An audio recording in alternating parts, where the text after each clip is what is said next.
CM Revanth పై కేంద్ర మంత్రి రామ్మోహన్ నాయుడు ఆగ్రహం వ్యక్తం చేశారు. తెలంగాణలో ఉన్న సమస్యల్ని డైవర్ట్ చేయడానికి కేంద్రంపై ఆరోపణలు చేస్తున్నారని మండిపడ్డారు.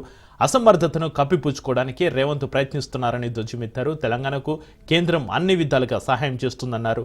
రాష్ట్ర విభజన సమయంలో మిగులు బడ్జెట్ ఉన్న తెలంగాణను అప్పులపాలు చేశారని విరుచుకుపడ్డారు.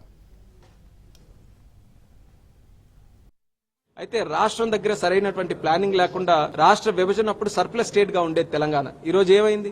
అప్పుల పాలు ఎందుకైంది? ఎందుకు సరిగ్గా కార్యక్రమాలు చేయలేకపోతున్నారు? రాష్ట్రంలో ఉన్నటువంటి వాళ్ళు చెప్పాలి. అందుకనే ఈ రోజు దేశంలో మీరు ఎక్కడ చూసుకున్నా డబుల్ ఇంజన్ సర్కార్కి ప్రాధాన్యత ఇస్తున్నారు. మొన్న జరిగినటువంటి ఢిల్లీలో 10 సంవత్సరాలు ఒక కొత్త మోడల్ని అలవాటు చేసుకోవాలని ఒక అవకాశం ఇచ్చారు. అక్కడ ఎక్కడ అభివృద్ధి జరగలేదు.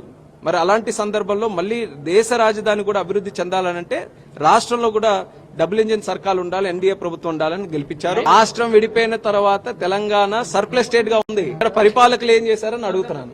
రైల్వే మినిస్టర్ గారు బడ్జెట్ అయిన వెంటనే తెలంగాణకి ఎన్ని కోట్ల రూపాయలతో కొత్త లైన్లు ఏవి, ఏ కార్యక్రమాలకు ఇచ్చామని స్పష్టంగా తెలియజేశారు. అయినా సరే పదే చేస్తున్నారంటే ఇక్కడ జరుగుతున్నటువంటి సమస్యల్ని డైవర్ట్ చేయడానికి, చేయలేనటువంటి అసమర్థతను ఏదైతే ఉందో అది డైవర్ట్ చేయడానికి పదే ఇలాంటి అలిగేషన్స్ చేస్తున్నారన్నటువంటి అనుమానం స్పష్టంగా తెలియజేశారు. అయినా సరే పదే చేస్తున్నారంటే ఇక్కడ జరుగుతున్నటువంటి సమస్యల్ని డైవర్ట్ చేయడానికి, చేయలేనటువంటి అసమర్థతను ఏదైతే ఉందో అది డైవర్ట్ చేయడానికి పదే ఇలాంటి అలిగేషన్స్ చేస్తున్నారన్నటువంటి అనుమానం